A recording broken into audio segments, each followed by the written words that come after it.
Hello guys, today I'm gonna show you how to organize a team in Todoist.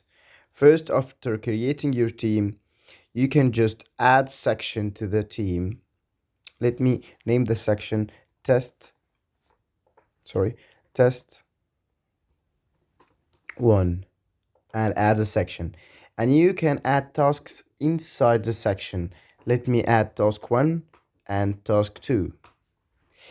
Also, you can control the tasks in the section. You can control test 1 and assign it to a member in a team.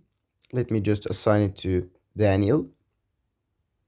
And task 2, you can also assign it to another one in the team, but my team not have a lot of people, only me.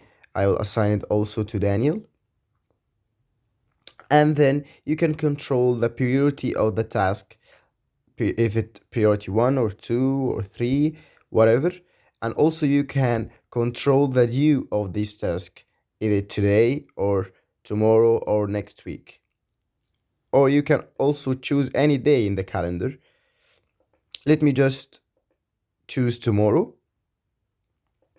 Also, you can add more sections and name it like test 2.